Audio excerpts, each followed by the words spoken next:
So this weekend, I went for a hike. We took about 100 the university students from the university that I'm based at, and we did a section of the Great North Walk, which is a hike from Sydney to Newcastle. And it's actually about 270 kilometres. It's probably 150, 60 miles for our American friends.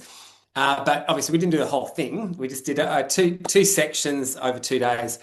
And I love taking students on hikes like this because you've basically got all of your stuff, all that you need in that backpack there. And I love watching the students as they try and rationalize what they're going to need. And this, by the way, this sort of topic has got is sort of leveraging off last month's topic where we looked at the 5 types of wealth and it's asked this question of how much do we actually need. So it's been sort of ruminating in my mind. So it's really interesting. Listening to these students like, oh, no, I don't think I'll need that. Oh, yeah, I'll definitely need that.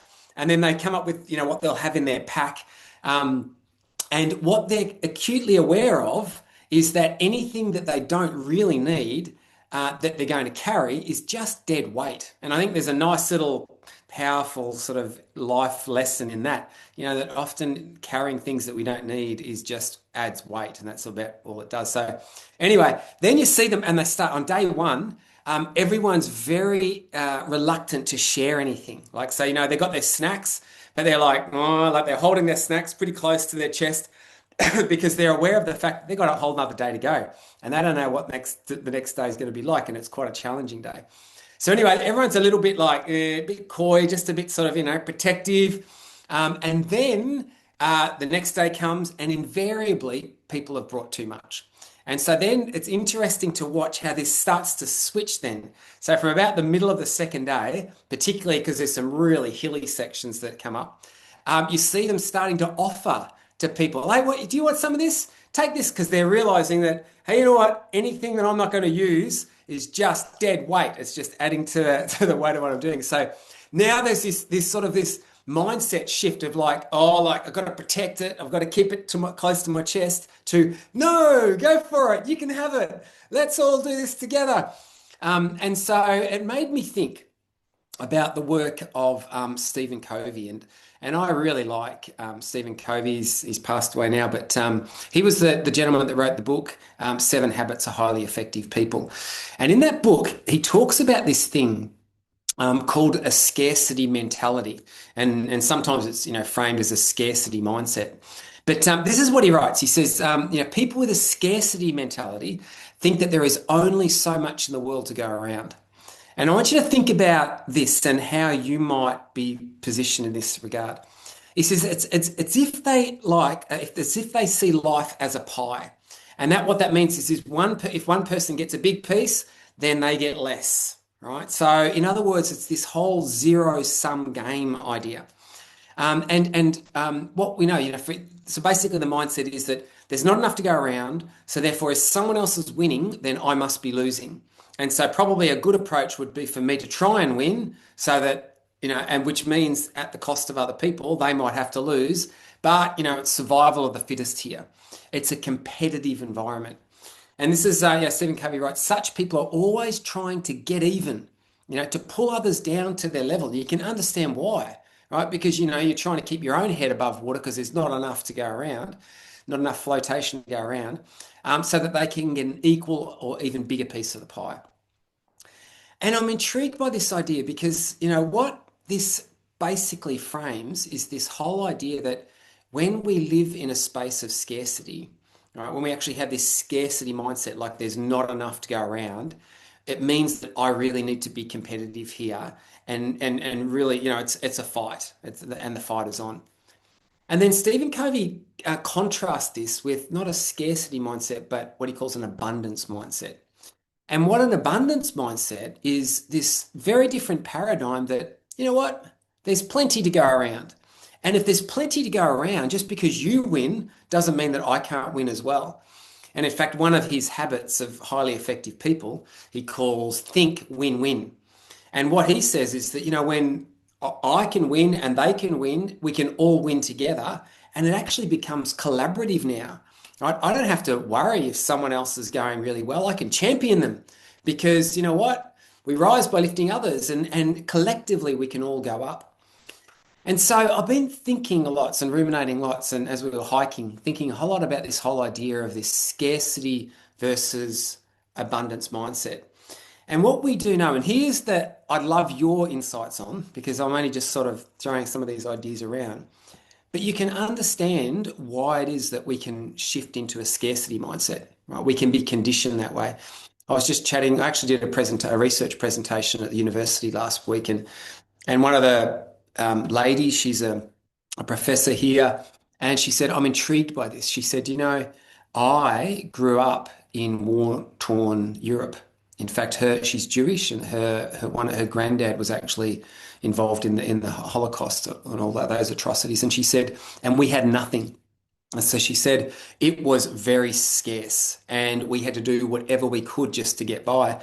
And she said, to this day, now she's married to almost retired now, but she's married to a judge, right, who's obviously done very well. She's a professor. They've got a holiday home here. They've got this and that, and still feels this compulsion to, like to gather this. There's this scarcity mindset. So I can understand, how a scarcity mindset can develop if we've, endured times of really nothing. But what's intriguing is that even in times of excess, right, and abundance, we can still come to it with this frame of mind. And what we know is that when people have this scarcity mindset, like, there's not enough, I need to just, worry about that, it actually consumes a large portion of their attentional capacity. A lot of resources, mental resources, have to be dedicated to this idea of trying to get enough, right? Because there's not enough to go around. And what we know is when people shift to an abundance mindset, adopting the attitude that there is enough to go around, then all of a sudden it can be quite liberating and freeing. They have more time to focus on these other things, building community, setting some goals, improving yourself, just enjoying life, because you have more attentional capacity to do it. So, living in a land of excess, right? And I actually would say that I'd do that. I'm in Australia.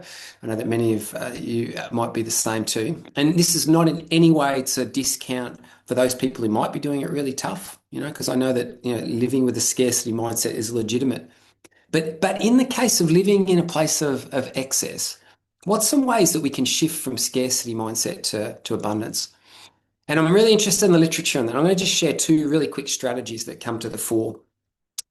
And the first one is gratitude, right? And what's really interesting here, and gratitude, the practice of gratitude, there's so much talk and so much research on that today, but it's really built into all of the, the human traditions, the faith traditions.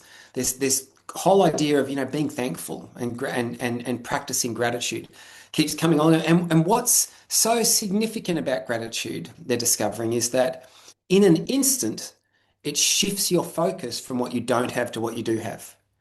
So it actually does move you from deficit to abundance like that. Right? So it's a powerful thing. So, one thing we can do to shift the dial from scarcity mindset to abundance mindset is to make a regular habit of practicing gratitude, taking stock of the things we are grateful for.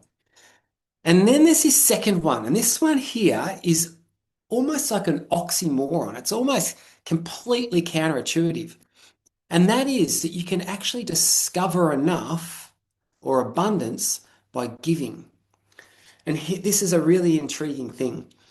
Now, I said this is quite a personal story, but I when I was a kid, my mum told me about this, and I really took it on board, and it was this whole idea of the sort of, I suppose, the term for it is tithing, right? And it's this sort of, goes right back to the wisdom literature. This whole idea of taking 10% of what you earn and giving it to some good cause, that you support and anyway, that whole idea, 10%, giving it away. And my mum, she taught me this. And so I started to practice this as a kid, right? So literally, if I went and sold mushrooms on the side of the road, I would then, and I made $6, 60 cents, what I would actually give to something that I believed in, some good cause, to some other, that gave a lift in some way. And then I adopted this practice and I've always done it. And I even did it during my university years when university students are poor.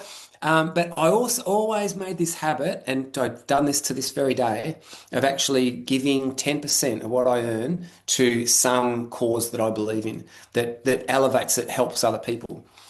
And I think there's a profound wisdom to it because I've sort of thought, what is it about it that, you know, and I think part of the thing, it's actually taught me that I, to this very day, have been able to survive on 90% or less, because sometimes I even give a bit more than that, 90% or less of what I earn. It's almost like it teaches your brain that there is enough out there. And I think this is really profound. And so, to my great delight, I came across this the other day because, confession time, I like chocolate, right? And I saw this. This is a guy by the name of Mr. Beast. I don't know if anyone, he's like I think he might be the top YouTuber, right? And the way he's actually got his notoriety is he actually gives stuff away, right? And he's got this massive following now. But anyway, I saw he brought out these chocolate bars, and I'd heard the story. He said a lot of chocolate bars are produced unethically, and so he said, I thought, right, I'm going to do the right thing here. And so he produces these chocolate bars in an ethical way. So I thought, yeah, I'm going to support that. So I bought it. It was a great hardship buying a chocolate bar and then eating it. But then I opened the packet and look at this. He has the top 10% of it as a snap off line for you to share. And I thought, how cool is this? Right? This guy gets it. Right? So I love this. I love this idea of, hey, you know what? Share. Right? By actually giving, it teaches you that there is more than enough. And that's certainly been my experience. And I've done this even when it was super, super scarce for me. And so, I wonder what your thoughts and your reflections are on this. And, look, I could talk a whole lot more about this topic, but I'll cut to the chase. I'd love for your thoughts on this whole idea. And so here are some questions that we can chat about. Number one, first of all, what kind of mindset do you have? Is it a scarcity one or is it an abundance one? And probably the telltale signs here is, well, how do you approach life? Is it like it's a zero-sum game? I'm playing against there. It's a competition here. I need to win so that, I don't lose. Or do you have this idea that, hey, you know what? Yeah, there's enough for everyone. Let's build each other up. Let's be collaborative instead of cooperative. And if you do have either one of those, where did that come from? Why do you have that? Second question, is it realistic to develop an abundance mindset during times of scarcity? Am I just sort of talking about, I actually feel very blessed at the moment. Like I'm at a stage in my life where there's nothing I really need. So I'm not living in scarcity. So is it, should I get off the soapbox and even talk about this because I have no right to? I don't know. Maybe that's a valid point. And so I'd love your thoughts on that. And then last question is, what's one thing you could do this month to foster an abundance mindset as compared to a scarcity one? All right, Mandy, that's it for me. I'll hand it back to you.